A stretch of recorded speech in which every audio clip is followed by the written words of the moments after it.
नमस्कार, मैं हूं आपके साथ यशु शुक्ला और आप देख रहे हैं कि न्यूज की खास पेशकश जिसमें बात करेंगे एश्योर्ड पेंशन का वादा, यूपीएस को मंजूरी। रिटायरमेंट के बाद की आर्थिक सुरक्षा के लिए भारत सरकार अब एक नई पेंशन स्कीम लेकर आई है और इस पेंशन स्कीम का नाम यूनिफाइड पेंशन स्कीम है। पहले पुरानी पेंशन योजना चलती थी जिसे सरकार ने बंद किया और नई पेंशन योजना लेकर आई। इसका काफी लंबे समय से विरोध हो रहा था और लोग ओल्ड पेंशन स्कीम की मांग कर रहे थे, मगर सरकार ओल्ड पेंशन स्कीम तो नहीं लाई, लेकिन एक नई यूनिफाइड पेंशन स्कीम जरूर लॉन्च की है। पुरानी पेंशन योजना की बात करें तो ये योजना पहले से ही सरकारी कर्मचारियों के बीच लोकप्रिय थी, क्योंकि ये अंतिम वेतन के आधार पर सुनिश्चित पेंशन प्रदान करती थी।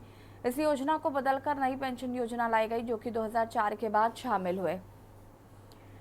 कर्मचारियों के लिए अनिवार्य हो गई। एनपीएस में पेंशन की गारंटी नहीं होती है, बल्कि इसमें कर्मचारी और नियोक्ता के योगदान से एक कोष बनता है, जिससे रिटायरमेंट के बाद पेंशन मिलती है। हालांकि इसमें निवेश के जरिए लाभ की संभावना होती है, लेकिन पेंशन राशि निश्चित नहीं होती। अब यूपीएस सामने आई है। सरकार दावा कर रही है कि इसमें एनपीएस में आ रही तमाम शिकायतों को दूर कर दिया गया है। इस योजना में ओल्ड पेंशन स्कीम की तरह ही सुनिश्चित पेंशन का प्रावधान है और इसे 2025 से लागू किया जाएगा। यूपीएस में पेंशन की राशि निश्चित होगी और ये परिवार के लिए भी सुनिश्चित पेंशन का लाभ प्रदान करेगी। साथ ही इसमें महंगाई के अनुसार पेंशन में समायोजन का प्रावधान भी है। यूपीएस को एक बैलेंस्ड सॉल्यूशन के रूप में देखा जा रहा है।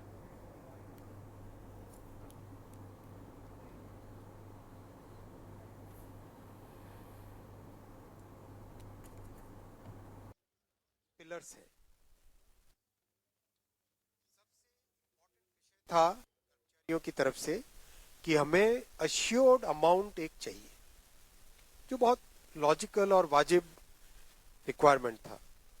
तो इस डिमांड पे एक मेथोडिकल वे में काम करके और एक्चुअरियल साइंसेस, जो लोग आगे का भविष्य का रिक्वायरमेंट वगैरह कंप्यूट करने का एक तरीका होता है जिसको एक्चुअरियल साइंस बोलते हैं, उनके साथ मिलके कई तरह के फाइनेंशियल मॉडल्स को प्रोजेक्ट करके और सबके साथ मिलके एक सिस्टमेटिक तरीके से 50% अश्योर्ड पेंशन, ये इस यूपीएस का सबसे पहला पिलर है।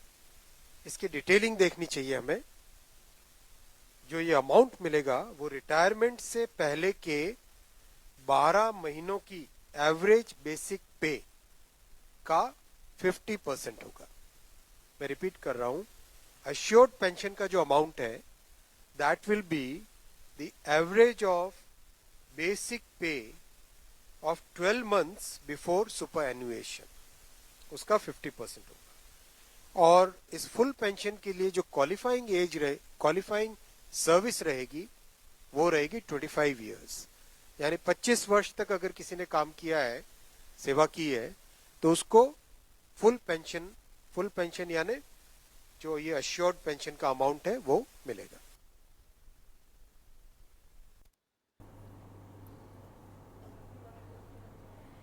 यूनिफाइड पेंशन स्कीम को समझाते हैं आपको। सरकारी कर्मचारियों के लिए ये नई पेंशन लागू की गई है। पेंशन योजना अगले साल 1 अप्रैल 2025 से लागू होगी। यूपीएस के तहत अब केंद्रीय कर्मचारियों को एक निश्चित वेतन दिया जाएगा, जो कि लास्ट 12 महीने की एवरेज बेसिक सैलरी का 50% होगा। कर्मचारियों को ये पेंशन पाने के लिए कम से कम 25 साल तक नौकरी करनी होगी।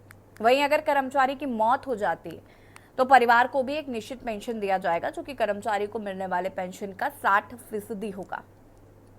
इसके अलावा मिनिमम एश्योर्ड पेंशन भी दिया जाएगा, जिसका मतलब है कि जो लोग 10 साल तक नौकरी करते हैं उन्हें कम से कम 10,000 रुपए की पेंशन दी जा सके।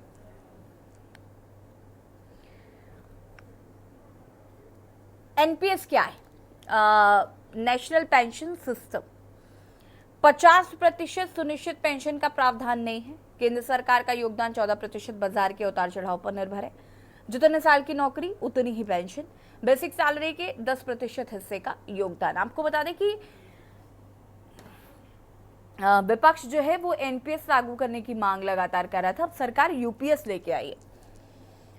यूपीएस वैसे देखा जाए तो एनपीएस और ओपीएस से काफी बेहतर है और जिस तरीके से ओपीएस को ख़त्म किया गया, उसके बाद एनपीएस आया गया जिसका विरोध हो रहा था, और अब ये यूपीएस लाया गया है। और इसका काफ़ी ज़्यादा अगर हम बात करें तो ये काफ़ी डिफरेंट भी है, इसमें बहुत सारे प्रावधान हैं जिसकी वजह से जो कर्मचारी हैं उनको इसका सीधा सीधा लाभ मिल पाएगा। यूपीएस पर फिलहाल सरकार की मुहर लग गई है। अब आपको ओल्ड पेंशन योजना के बारे में बताते हैं। ओपीएस में कर्मचारियों के आखिरी वेतन का 50% पेंशन का प्रावधान है। पूरी राशि का भुगतान सरकार की तरफ से जाने का प्रावधान था। दिसंबर 2003 को ओपीएस योजना को खत्म किया गया। पूर्व पीएम अटल बिहारी वाजपेयी ने इस योजना को खत्म किया था, हालांकि कर्मचारियों से लागू करने के लिए आंदोलन भी किया था। एनपीएस और यूपीएस में और जो भी कर्मचारी वो भी सिलेक्ट करना। अब बात करते हैं यूपीएस के 5 प्रमुख स्तंभ की। निश्चित पेंशन, निश्चित पारिवारिक पेंशन, न्यूनतम पेंशन, महंगाई का समायोजन, ग्रेच्युटी।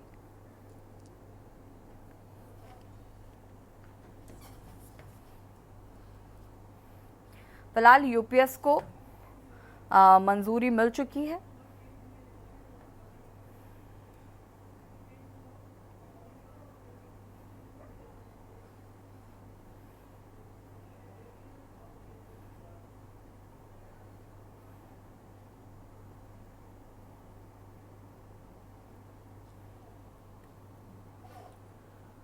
और इस पर चर्चा करेंगे, लेकिन उससे पहले आपको देहरादून ले चलते हैं, जहां पर उत्तराखंड के मुख्यमंत्री पुष्कर सिंह धामी मन की बात कार्यक्रम में प्रतिभाग करने के बाद क्या कुछ कह रहे हैं। आजादी के बाद से जिसके लिए देश प्रतीक्षा, कश्मीर और जम्मू के लोग प्रतीक्षा कर रहे थे, आज कश्मीर में एक तरह से पर्यटन भी बढ़ा है, वहाँ विकास भी बढ़ा है।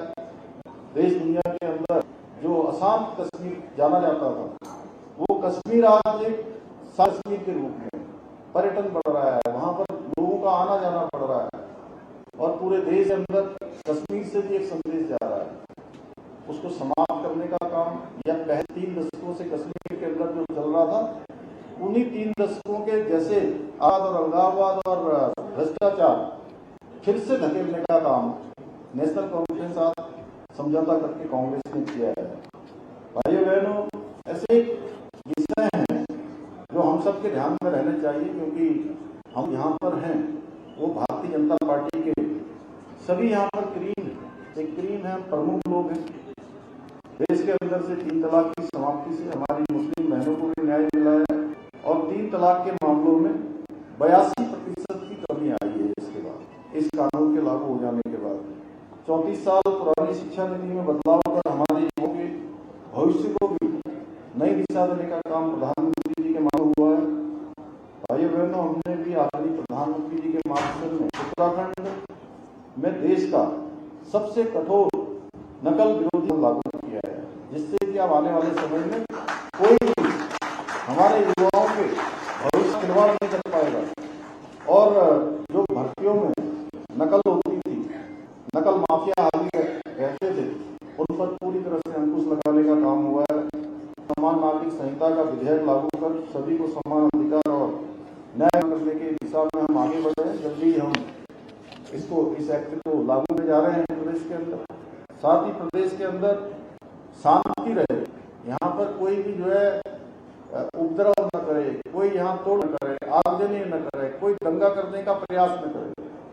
पिछले आपने देखा होगा कि 8 फरवरी 2024 को हल्द्वानी बनभूलपुरा क्षेत्र में कुछ लोगों ने वहां पर आगजनी तोड़फोड़ का प्रयास किया था।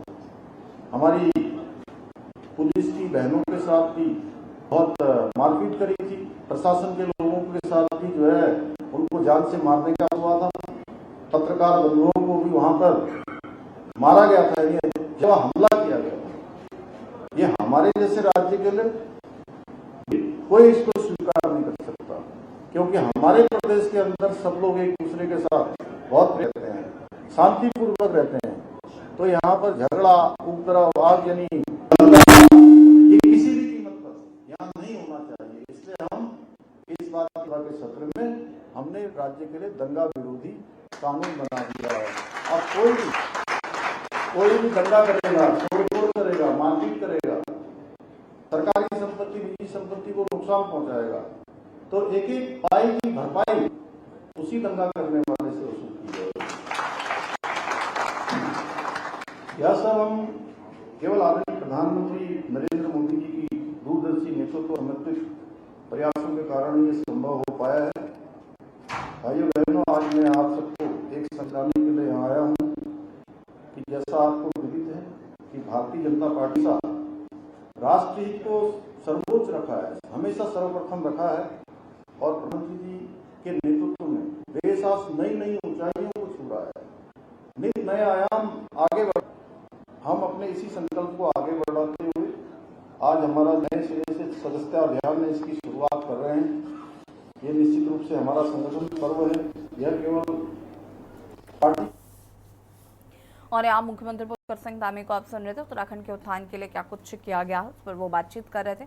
और हम बात कर रहे हैं एश्योर्ड पेंशन का वादा, यूपीएस को मंजूरी। ओल्ड पेंशन योजना जो कि पहले लागू की गई थी उसे खत्म किया गया 2003 में। ये क्या थी वो भी हम आपको बता देते हैं। ओपीएस में कर्मचारियों के आखिरी वेतन का 50% पेंशन का प्रावधान।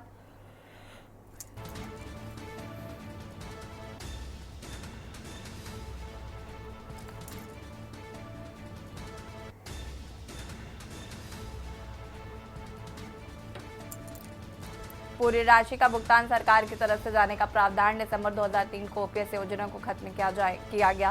पूर्व पीएम अटल बिहारी वाजपेयी ने इस योजना को खत्म किया। हालांकि कर्मचारियों ने इसे लागू करने के लिए काफी आंदोलन भी किया था। अब ये जो यूपीएस आया है ये कहीं ना कहीं एक कर्मचारियों के लिए उम्मीद बनता हुआ नजर आ रहा है। और यूपीएस के 5 मुख्य स्तंभ हैं: निश्चित पेंशन, निश्चित पारिवारिक पेंशन, न्यूनतम पेंशन का प्रावधान, महंगाई का समायोजन और ग्रेच्युटी।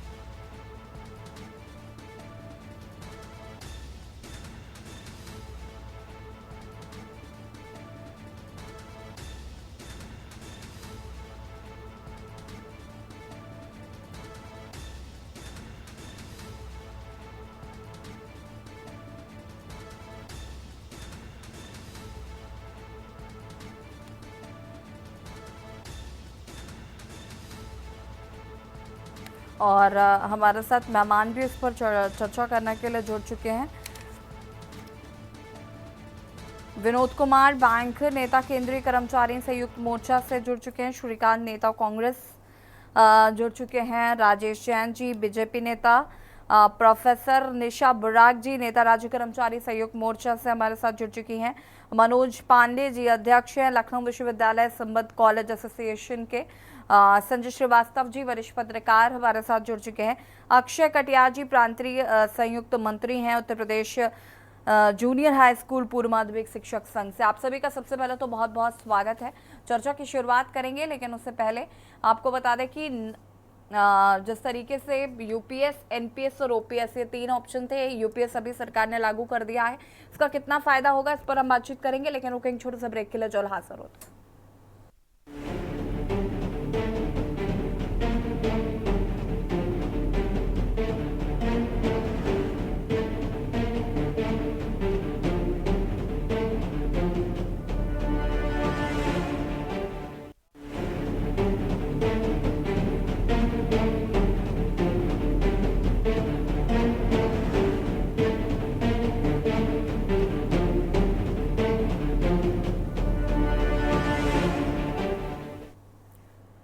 ब्रेक के बाद एक बार फिर से आप सभी का स्वागत है। बात कर रहे हैं एश्योर्ड पेंशन को वादा, यूपीएस को मंजूरी। चर्चा इसी पर मेहमान हमारे साथ जुड़ चुके हैं।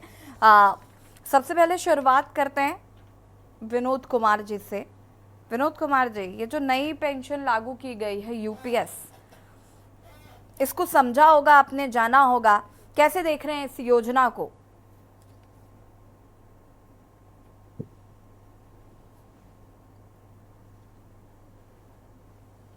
अनम्यूट कीजिएगा प्लीज, आपकी आवाज नहीं आ पा रही है।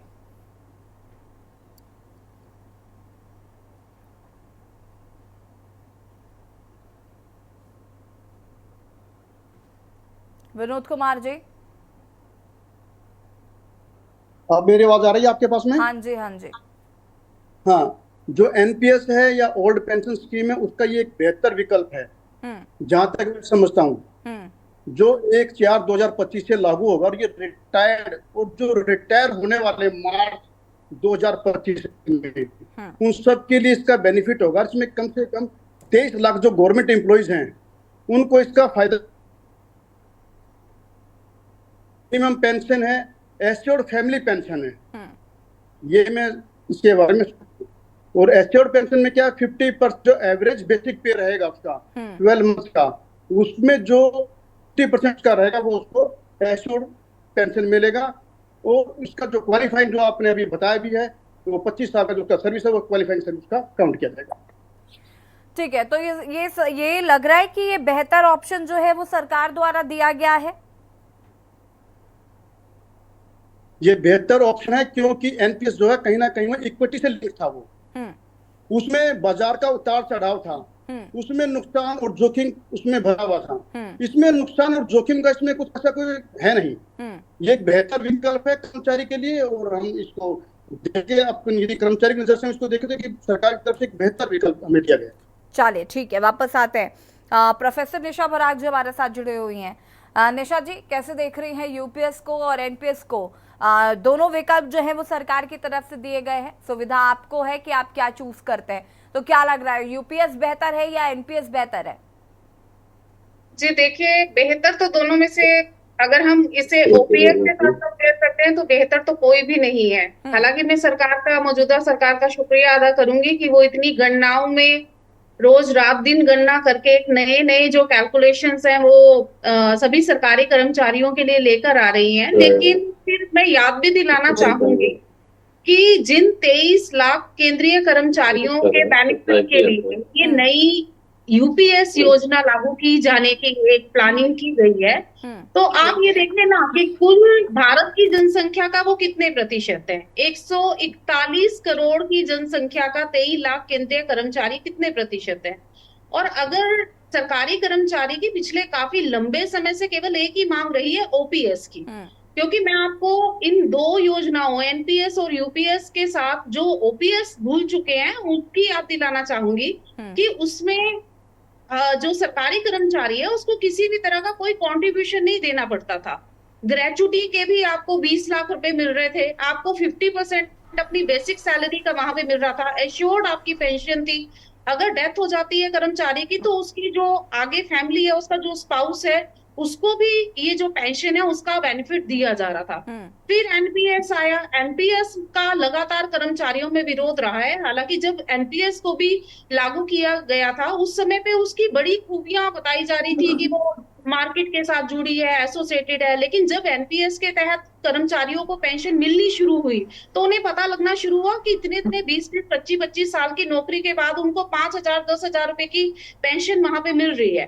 तो पिछले लंबे समय से एनपीएस का लगातार विरोध चला रहा है, जिसकी वजह से सरकार की जो आने वाली विधानसभा लोकसभा इलेक्शन है उसके ऊपर भी सरकार के ऊपर बहुत इसका नकारात्मक प्रभाव पड़ा है। और मुझे ऐसा प्रतीत होता है एक सरकारी कर्मचारी के तौर पर कि शायद उन्हीं कमियों को थोड़ा सा पूरा करने के लिए, यानी कुछ कमियां जो एनपीएस की थी, जैसे जो इन्फ्लेशन के जो प्राइजेस थे उसको यहाँ पे जो है वो यूपीएस में थोड़ा उसको सवार दिया गया है, थोड़ा उसको जो है वो यहाँ पे बेनिफिटेड हो रहा है, एश्योर कर दिया गया एक मिनिमम पेंशन को। लेकिन अगर हम उसे ओपीएस के साथ कंपेयर करें तो यूपीएस कहीं भी उसका कोई ठहराव नहीं होगा। नहीं, कोशिश तो उन्होंने की है कि समय के साथ आगे बढ़ा जाए। और ओल्ड पेंशन स्कीम से ही समझ आ रहा है कि अब ओल्ड पेंशन स्कीम थी, जैसे जैसे हम ग्रो कर रहे हैं, देखिए जैसे जैसे हम ग्रो कर रहे हैं वैसे वैसे चीजों में बदलाव तो स्वीकार करने ही चाहिए। और अगर वो आपको बेहतरी, देखिए स्पाउस के लिए उन्होंने बोला कि अगर व्यक्ति की मौत हो जाती है तो परिवार को 60% पैसा मिलेगा, 50% आपको जो भी उसका पेंशन है वो आपको मिलेगा। उन्होंने ये भी बताया है कि महंगाई के साथ साथ आपका ये पेंशन बढ़ता जाएगा। फिर क्या प्रॉब्लम आ रही है? बात केवल आर्थिक पहलुओं की नहीं ना होनी चाहिए, बात तो सामाजिक और जो मानसिक पहलू हैं उनकी भी होनी चाहिए। जैसे हम मेडिकल रिम्बर्समेंट की बात करते हैं, तो ओपीएस में तो मेडिकल रिम्बर्समेंट की बात भी कही गई थी। वहां तो आपको हर 6 महीने के बाद जो डीए के अंदर बदलाव था वो भी कर्मचारी को जो है वो मिल रहा है ओपीएस के तहत। तो हम केवल एक ही पहलू पे बात ना करें, ये तो एनपीएस की कमियों का सुधार किया गया है यूपीएस के अंदर। लेकिन अगर हम सरकारी कर्मचारी की मांग के ऊपर बात करते हैं कि उनकी मांग क्या है, अर्थव्यवस्था के अंदर सबसे इंपॉर्टेंट तो हमारे पास ह्यूमन रिसोर्स ही है ना, हमारे सिटीजन है, हमारे नागरिक है। और जब पब्लिक सेक्टर धीरे धीरे करके खत्म हुआ जा रहा है, तो सरकारी कर्मचारियों की संख्या भी दिन प्रतिदिन खत्म हुई जा रही है। तो ठीक है सरकार की जो मंशा निशा, है वो निशा जी वापस इस पर विस्तार से बातचीत करेंगे। हमारे साथ यहाँ पर मनोज पांडे जी जुड़े हुए हैं। मनोज पांडे जी, एनपीएस बेहतर या फिर यूपीएस? ओपीएस का तो ऑप्शन ही नहीं है। देखिए, एनपीएस और यूपीएस में अगर बात होगी तो यूपीएस एनपीएस से कुछ बेहतर है। लेकिन प्रश्न ये है कि जो हम लोग पेंशन की मांग कर रहे थे, जो संगठनों की मांग थी, वो यूपीएस की मांग नहीं थी, हमारी मांग ओपीएस की थी। ओपीएस में बहुत सारी खूबियां हैं। और एक बड़ी बात बता दें कि जो यूपीएस लागू हुआ है वो केवल कर्मचारियों को लागू हुआ, अभी भी सांसदों को, विधायकों को जो मिलने वाली पेंशन है वो ओपीएस ही है, वो अपने लिए यूपीएस नहीं लागू की है। दूसरी बात, बहुत सारी खूबियां बताई जा रही यूपीएस की।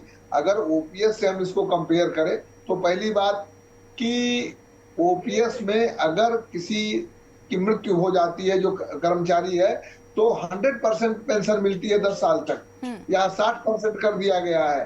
दूसरा, डीए जुड़ता है, डीए की समस्या है।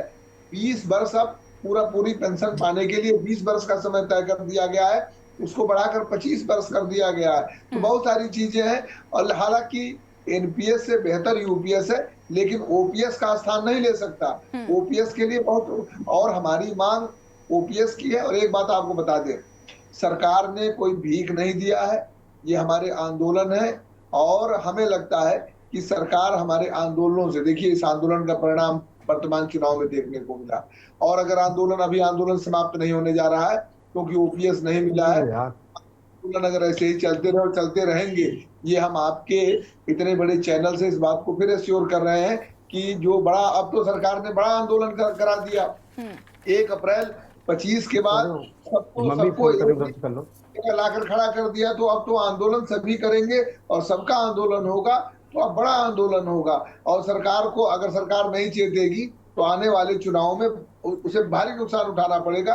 तो मुझे लगता है कि सरकार को अभी भी समय है, सरकार को समझदारी से संगठनों की मांग को बिल्कुल मानते हुए ओपीएस लागू कर देना चाहिए।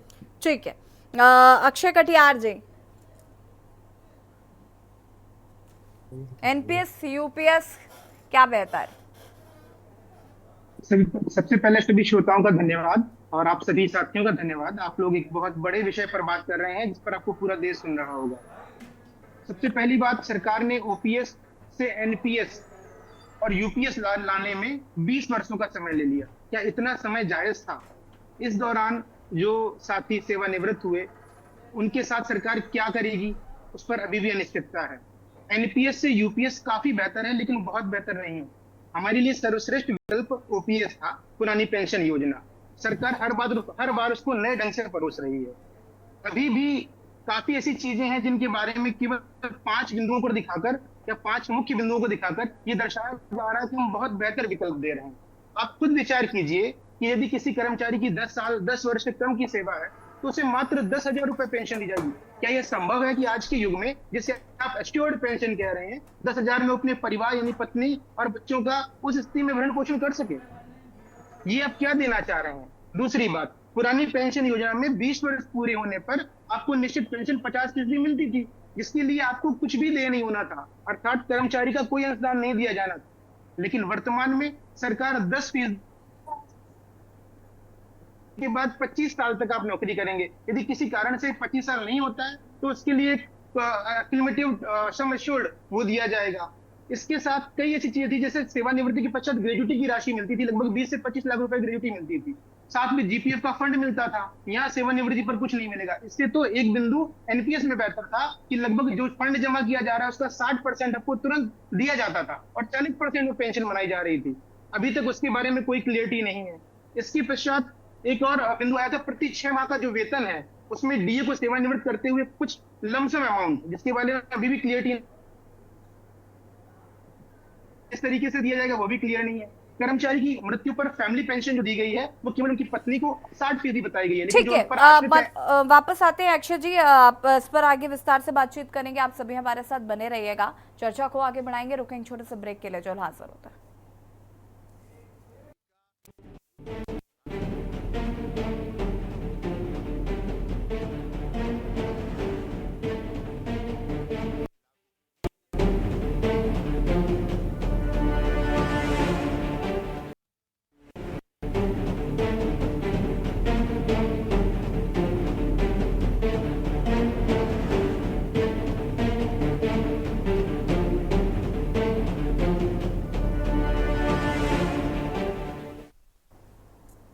ब्रेक के बाद एक बार फिर से आप सभी का स्वागत है। चर्चा कर रहे हैं एश्योर्ड पेंशन का वादा, यूपीएस को मंजूरी। संजय श्रीवास्तव जी का रुख कर लेते हैं, वरिष्ठ पत्रकार हैं। संजय जी, कैसे देख रहे हैं यूपीएस और एनपीएस को? देखिए, मैं एक जर्नलिस्ट हूं और अभी जो तमाम कर्मचारी या कर्मचारी संगठनों से जुड़े लोग बता रहे थे, और जितना इसको सुबह से मैंने भी अखबारों में पढ़ा, टेलीविजन पे लगातार इस पर खबरें चल रही देखा, तो निश्चित तौर पर जो लोगों का कहना है, निचोड़ यही है कि सरकार लगातार ओपीएस की मांग के दबाव में है और एनपीएस में संशोधन किया है उसने, कोई बेहतर विकल्प नहीं दिया है। अगर सरकार ने बेहतर विकल्प दिया होता तो प्रधानमंत्री को या अश्विनी वैष्णव जी को पहले ये अनाउंसमेंट करना था कि ये स्कीम सांसदों पर, विधायकों पर, सुप्रीम कोर्ट और हाई कोर्ट के जजों पर और आईएएस अफसरों पर भी लागू होगी। ओपीएस पहले उनका खत्म करे ना। सरकार इतनी हिम्मत नहीं दिखा पा रही है, क्यों जजेस को दे रही है, क्यों आईएएस अफसरों को विकल्प दिया है ओपीएस लेने का, क्यों जो है खुद पर लागू नहीं कर रही है? अगर इतना ही अच्छा वो विकल्प लेके आ रहे हैं तो पहले अपने ऊपर लागू करे ना। मुझे बच्चे को कुछ समझाना है घर में तो पहले मैं अपने ऊपर लागू करूंगा ना। अगर उसे कहना है बच्चे को अपने कि सिगरेट मत पियो, नुकसानदायक है, तो पहले सिगरेट मुझे छोड़नी होगी।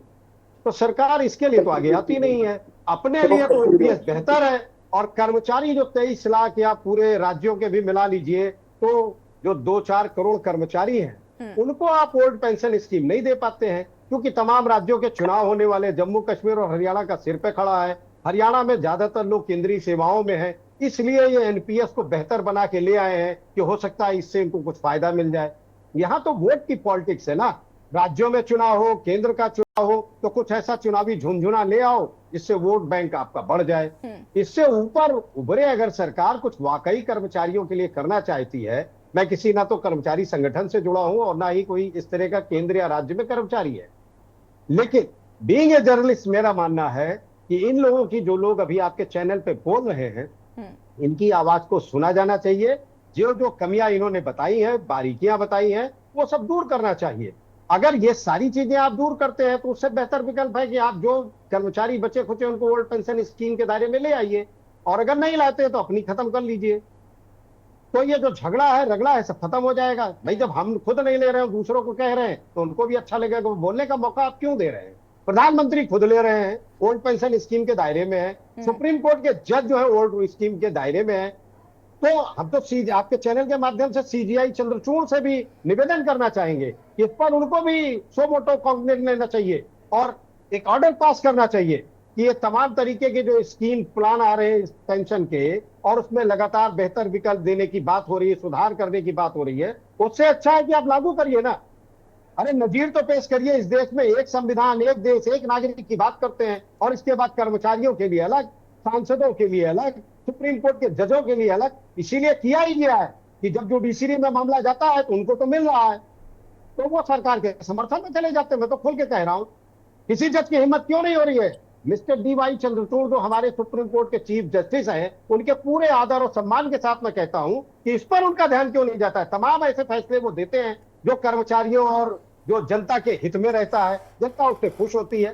तो कर्मचारियों के हित में ये फैसला देने में उन्हें हिचक क्यों हो रही है? क्या वो इस दायरे में नहीं आना चाहते हैं? वो खुद ओल्ड पेंशन स्कीम का लाभ लेना चाहते हैं, और जो ऐसे मामले कोर्ट में जाते हैं, या तो वो पेंडिंग में केस चल रहे, तमाम ऐसे केसेस चल रहे हैं और वो पेंडिंग में है, तो फैसले क्यों नहीं लेते हैं? जब इनको सरकार लाभ देती है, सरकार इनको मिला के रखती है कि वहां पे फैसला ना होने पाए, आईएएस अफसरों को दे दो, जिससे वो इस तरह की स्कीमें लागू कराने में हमारी मदद करें, एनपीएस का दबाव बनाए, यूपीएस का दबाव बनाए, और कर्मचारी सख्ते में अपना झेलते रहे। तो इनसे सरकार को उबरना चाहिए। और मैं ये कहता हूं कि इन लोगों की जो डिमांड है, ओल्ड पेंशन स्कीम या तो लागू करें या तो और कोई अच्छा विकल्प ले आए, जिससे सभी कर्मचारी संगठन, देश के हमारे जो नागरिक हैं, वो संतुष्ट हो, और तभी इसकी बात बनेगी, तभी सरकार को इससे फायदा होगा। ठीक है, वापस आते हैं आपके पास। राजेश जैन जी का रुख कर लेते हैं। राजेश जैन जी, देखिए कर्मचारी कह रहे हैं ओपीएस से बेस्ट कुछ था नहीं, एनपीएस से थोड़ा सा आप बेहतर यूपीएस की तरफ आ गए हैं, और आपने सिर्फ और सिर्फ संशोधन करने की कोशिश की, और जैसा कि वरिष्ठ पत्रकार कह रहे थे कि वोट बैंक की राजनीति साफ तौर पर नजर आ रही। गुलनाज, सबसे पहले मैं आपका शुक्रिया अदा करता हूं कि आपने एक बहुत ही महत्वपूर्ण जो मौजूद सब्जेक्ट है उसको आपने चुना है इसके लिए, और ये समय की मांग है। और मैं आप ही के एक, आपने जब डिबेट शुरू किया तो आपने एक शब्द कहा कि ये balance solution, balance solution scheme, और मैं समझता हूं कि ये सबसे परफेक्ट वर्डिंग है। ये जो मौजूदा यूपीएस जो यूनिफाइड जो आया है, अभी हमारे भाई साहब संजीव जी कह रहे हैं, मनोज पांडे जी भी कह रहे थे, वैसे मैं प्रोफेसर निशा को ज्यादा कोट करूंगा कि उन्होंने कहा है कि जो पुराने स्कीम थे तो उसके अंदर में वो हेरिडिटरी चलता था, पति के बाद पत्नी या पत्नी का मामला हो तो पति माने स्पोज पेंशन और चिल्ड्रन पेंशन, ये सारा कुछ चलता था, और मेडिकल भी मिलता था। देश तो निशा जी बहुत आगे निकल गया है। अब तो सरकार जो है 141 करोड़ लोगों की चिंता कर रही है। आप 23 लाख में पड़े हुए हैं, और जैसे आंकड़े तो बताते हैं कि 32 लाख है कर्मचारी, और आज आयुष्मान भारत और इस तरह के तमाम मेडिकल फैसिलिटीज है। तो आखिर आप कहना क्या चाहते हैं?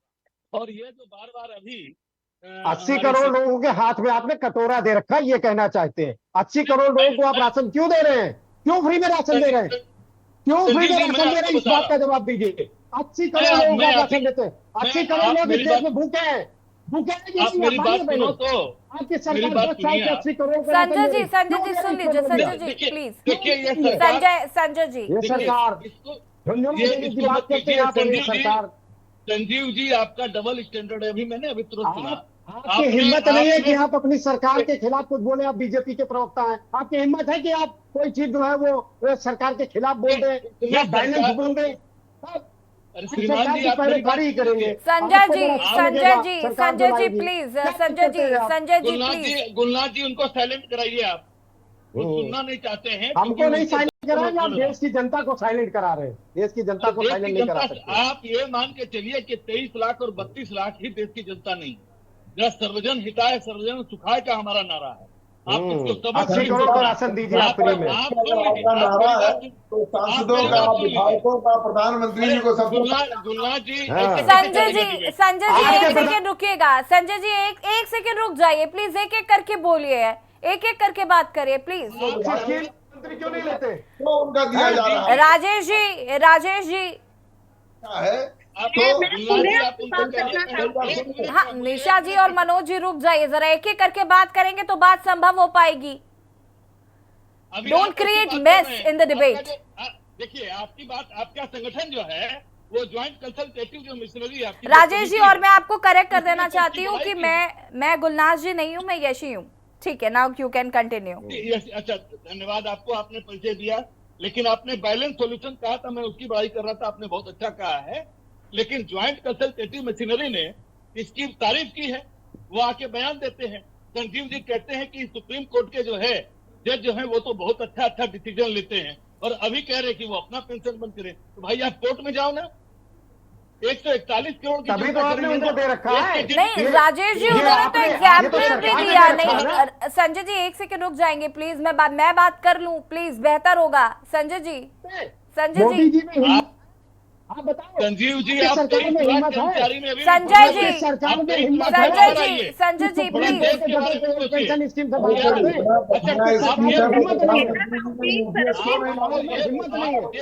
ये बताइए, यूपीएस कर लिया। मैं बहुत देरी से आपको सुन रहा हूँ, मैंने आपको चूंकि शिष्टाचार है ना, संजय भाजपा जी, के लोग शिष्टाचारी संजय होते हैं। जी होल्ड ऑन। हाँ, हाँ, श्रीकांत जी का रुख कर लेते हैं, उसके बाद वापस संजय जी के पास आते हैं। श्रीकांत जी, माफी चाहूंगी, काफी देरी से आपके पास आ रही हूँ। ओपीएस की मांग विपक्षी दल कर रहे थे, सरकार यूपीएस ले आई है। एक वैकल्पिक तौर पर एनपीएस जिनको चाहिए वो एनपीएस दे सकते हैं, यूपीएस जिनको चाहिए वो यूपीएस दे सकते हैं। क्या कुछ कहना है? इससे बेहतर ठीक है राजेश जी, रुक जाइए, आप तो कहेंगे कि बेहतर है, रुक आप जाइए। तो करते हुए किससे श्रीकांत बेहतर? ये जो बोल रहे हैं श्रीकांत ना, जी, बाकी सबको म्यूट कर दीजिए प्लीज। जो पूरे देश के बारे में हाँ, चिंता की गई। ये सही कह रहे हैं, हम जो बोल रहे हैं वही बेहतर। श्रीकांत जी, जी बहुत बहुत धन्यवाद मैम आपका। मैं इस मुख्य बहस में सभी श्रोताओं का, सभी वक्ताओं का बहुत बहुत आभार व्यक्त करता हूं कि आप लोग इस नेशनल मुद्दे पे आज इस डिबेट में बैठे हम सभी लोग। बात हो रही है यूपीएस स्कीम की, जो अभी वर्तमान सरकार ने तुरंत लागू किया और जो 1 अप्रैल से 2025 को लागू करने की बात की है। अभी हमारे भारतीय जनता पार्टी के वक्ता और मैडम ने भी बात कही थी शुरू में कि बैलेंस सॉल्यूशन स्कीम जो यूपीएस अभी वर्तमान सरकार लाई है, ऐसा लगता है कि वो बैलेंस जो करना चाह रहे हैं, जो हमारी वर्तमान सरकार है जो बैलेंस करना चाह रही है, वो अपने वोट बैंक को बैलेंस करना चाह रही है। क्योंकि इन्होंने अभी लोकसभा चुनाव में ये बात की थी कि 400 पार का जो नारा दिया था और वो जिसमें सफल नहीं हो पाई पार्टी, तो उसको वोट बैंक को सफल करने के लिए, तो ताकि हमारा जो है कि आगे विधानसभा चुनाव जो है वो बैलेंस हो सके। तो ये लोगों को, जो हमारे सरकारी कर्मचारियों की पेंशन की जो बात हुई है हमेशा से, वो इस तरीके से हुई कि जो पेंशन का जो स्कीम बनाई गई है कि जो बुढ़ापे का एक सहारा, बहुत बड़ा सहारा है। जैसे मैडम ने भी कहा था अभी, निशा बुराक मैडम ने, कि हर चीज से, चाहे वो उसको डेथ के बाद वाइफ के बाद अगर बच्चे को, और हेल्थ के मामले में भी स्कीम जो प्रॉपर तरीके से दी गई थी, तो ओल्ड पेंशन स्कीम को कहीं ना कहीं फिर ये एनपीएस में लेके आए।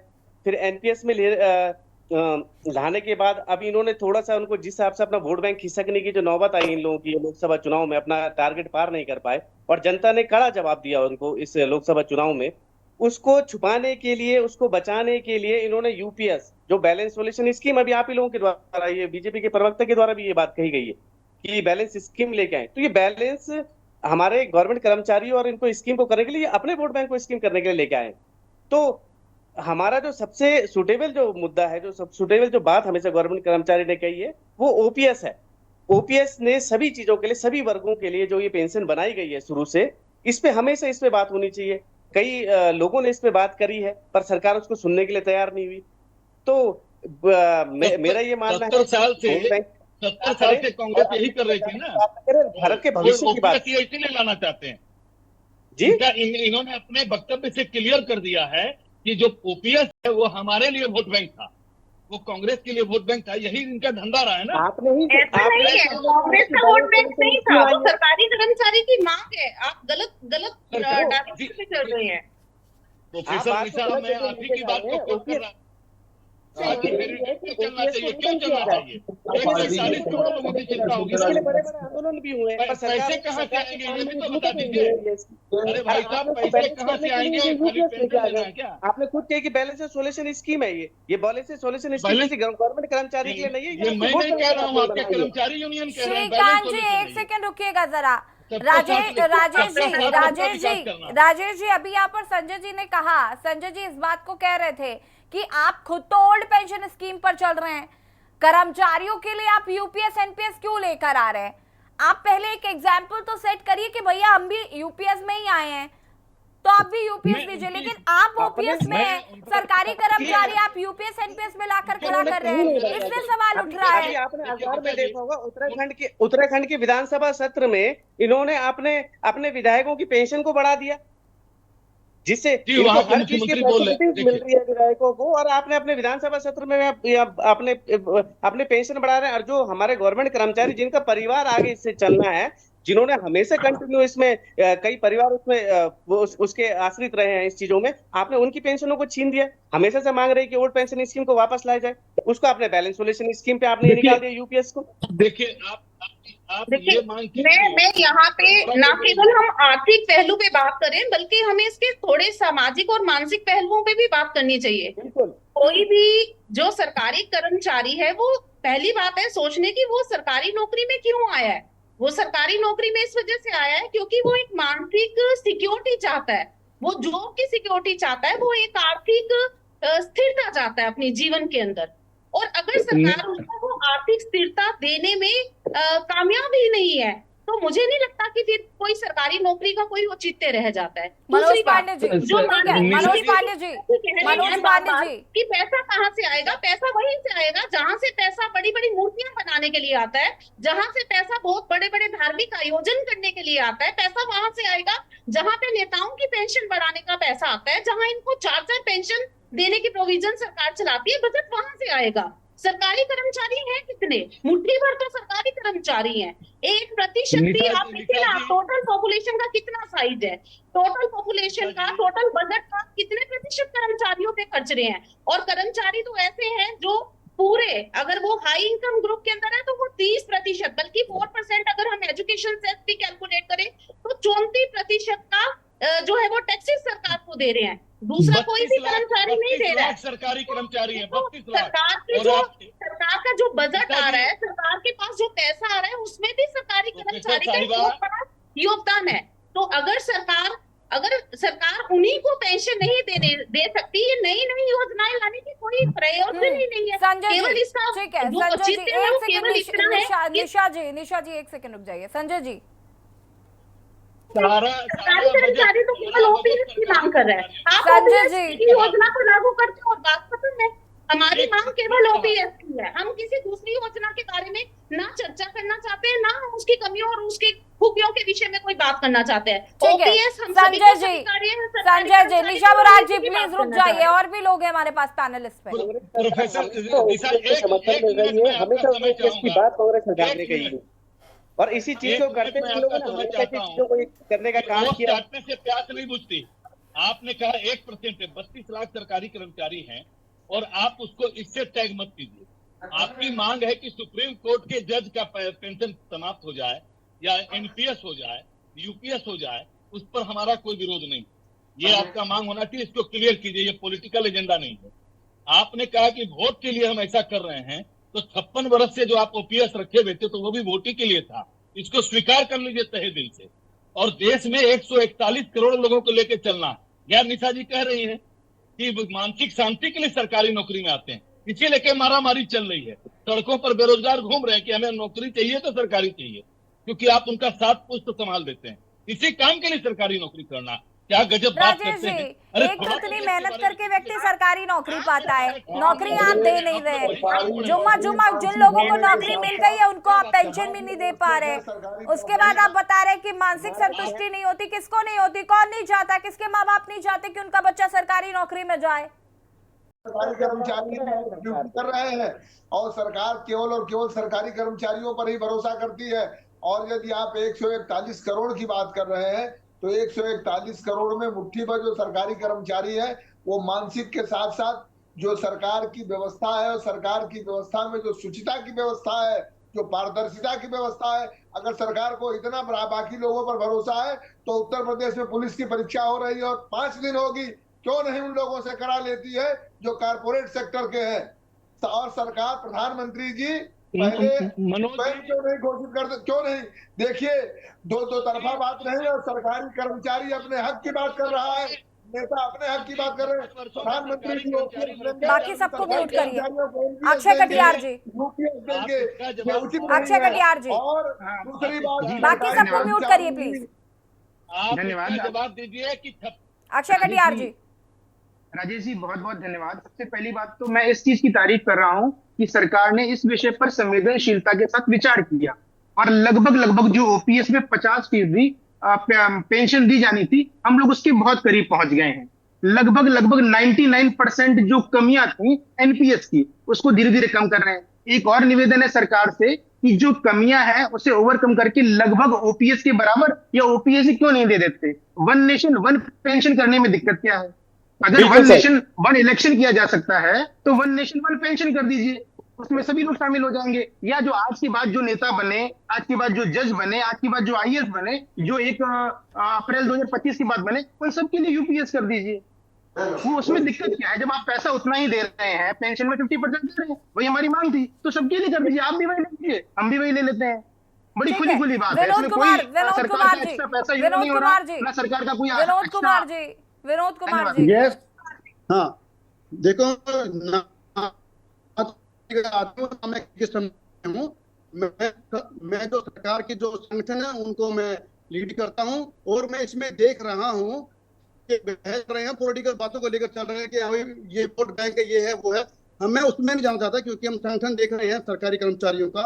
जो हमारी एनपीएस थी उसमें कितनी प्रॉब्लम थी हम जानते हैं उसको। उसमें हमें लास्ट में 40% हमें इन्वेस्ट करना पड़ता था, उसको इन्होंने सुधार करके जो यूपीएस लेकर आए तक उन्होंने सुधार किया है उसके अंदर। और बात है कि अभी मैं सुन रहा था कि सरकारी नौकरी इसलिए लेते हैं कि उसमें मेंटली जो है आदमी को पीस मिलता है, उसमें शांति मिलती है। ऐसा कुछ नहीं है। आज लोग जो गलत कर रहे हैं, सस्पेंड और टर्मिनेशन हो रहे हैं, हम उसके केस को रोज डिफेंड कर रहे हैं, चलोगे केसों को हम डे बाय डे। अभी वो चीज नहीं रही कि सरकारी कर्मचारी है तो ये नौकरी में सुरक्षित है, उसको सुरक्षा मिली हुई है। ऐसे कोई सुरक्षा उसको मिली हुई नहीं है। वो गलत करेगा तो उसको भी इमीडिएट सस्पेंड टर्मिनेशन का लेटर उनके हाथ में आ जाएगा। वो चीज अब नहीं है। लेकिन जहां तक बात है गवर्नमेंट जब यूपीएस लेकर आई है तो एनपीएस से काफी बेहतर है। ओल्ड पेंशन स्कीम की मैं ये नहीं कह रहा कि वो बुरी है, वो बहुत बेहतर है। वो यदि वो गवर्नमेंट लेकर आती है तो वो बेहतर विकल्प है, लेकिन चलिए। एनपीएस से यूपीएस काफी बेहतर है। ठीक है, देखिए लगातार विनोद जी ने शुरुआत में भी यही बात कही थी कि एनपीएस से यूपीएस काफी बेहतर है, उनको उसमें आपत्ति नहीं है, लेकिन ओपीएस होता तो और बेहतर होता। संजय श्रीवास्तव जी अनम्यूट कीजिएगा। संजय जी, हाँ, इसके बाद राजेश जी मैं आती हूँ, फटाफट आपकी प्रतिक्रिया लूंगी। संजय जी, संजय जी आपकी आवाज नहीं आ पा रही है, प्लीज अनम्यूट कीजिए। सर अनम्यूट कीजिए।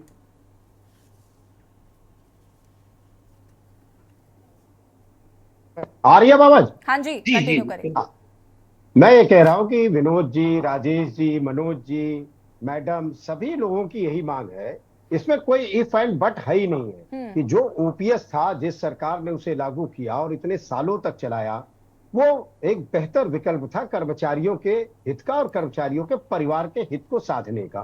तो जब लगातार मांग हो रही है, मैं बहुत छोटा सा, बहुत कम समय में अपनी बात खत्म करूंगा। अटल बिहारी जी ने जब ये स्कीम लागू की, अपनी कैबिनेट और जिन लोगों ने उन्हें समझा के लागू किया, 2004 के बाद वो काफी लंबे अरसे तक उसी ओल्ड पेंशन स्कीम पर खुद जीवित रहे। तो जब आप खुद उस किसी योजना पे जीवित हैं, आप उसका लाभ ले रहे हैं, तो आप अपने कर्मचारियों को उस लाभ को देने में क्यों हिचक रहे हैं? जुडिशरी को इसलिए दे दिया या सिविल सर्वेंट को इसलिए दे दिया कि उनको आप साध लीजिए। संजय जी फटाफट राजेश जी का भी इस पर वक्तव्य ले लेते हैं, समय की चूंकि कमी है। संजय जी होनी चाहिए। ठीक है, राजेश जी फटाफट अपनी बात को पूरा करिएगा। अनम्यूट कीजिए और फटाफट अपनी बात को पूरा करिए। मैं कह रहा था कि जो अभी भाई साहब एनपीएस के बारे में कह रहे थे, मैं एनपीएस की पढ़ाई नहीं कर रहा हूं, लेकिन उसके पीछे सरकार का दृष्टिकोण था अटल जी का कि वो देश की अर्थव्यवस्था जितनी बढ़ेगी तो हमारे कर्मचारियों को उसका लाभ मिलेगा, क्योंकि वो मार्केट आधारित था। आपने बिल्कुल ठीक कहा, उसमें रिस्क था, इसमें कोई दो मत नहीं। और देश की अर्थव्यवस्था में यदि गिरावट होगी तो उसका नुकसान भी होगा। तो कर्मचारी देश के लोगों के साथ मुख्य धारा में आगे बढ़े या पीछे घटे, वो देश के साथ उनका सुख दुख साझा होता। खैर उसे जाने दीजिए। अब तो यूपीएस आ गया। सबसे बड़ी बात क्या है दिशा जी कि ज्वाइंट कंसल्टेटिव मिशनरी में उन्होंने उनको एकदम सराहना की है कि ये बिल्कुल एप्रोप्रिएट आया। मैंने बैलेंस शब्द का प्रयोग गलत नहीं किया था, आपने भी किया कि बैलेंस ये कंसल्टेटिव है। तो आज कर्मचारियों को भी सोचना होगा कि देश के बाकी संसाधन कैसे। रही बात की केंद्र के आईपीएस, यूपीएससी के आईपीएस के कैटेगरी में, आईएएस में या जजेज में, जुडिशरी में ये क्यों नहीं लागू हो रहा है, विधायकों पर क्यों नहीं हो रहा, सांसदों पर, ये मांग आपकी मुख्तलिफ हो सकती है। इसका न तो हमारी पार्टी विरोध कर रही है, न हम इसकी आपकी सराहना कर रहे हैं। आप करने के लिए स्वतंत्र है, करना भी चाहिए राजेश जी, क्योंकि ये बहुत गलत बात है। कौन करेगा मान्यवर? सरकार आपकी है, मेरा सरकार को करना है कि केंद्रीय कर्मचारी की मांग पर आप करेंगे? ठीक है, वक्त की चूंकि कमी है, देखना है इस पर आगे कर्मचारियों का क्या रुख होता है। आप सभी का बहुत बहुत शुक्रिया चर्चा में शामिल होने के लिए। बात कर रहे हैं जिस तरीके से एनपीएस के बाद अब यूपीएस सरकार द्वारा लागू किया गया है। फिलहाल यूपीएस को लेकर सरकार बहुत ज्यादा संवेदनशील नजर आ रही है और कई कर्मचारी इसके पक्ष में भी, हालांकि कई कह रहे हैं कि ओपीएस जो है वो ज्यादा बेहतर है। हालांकि एनपीएस से यूपीएस को काफी ज्यादा बेहतर बनाने की कोशिश की गई है फिलहाल, लेकिन कर्मचारी अभी भी नाराज है। उनका कहना है कि आप ओपीएस सीधे सीधे लागू कर दीजिए। खास पेशकश में इतना ही। देखते रहिए के न्यूज़ इंडिया। नमस्कार।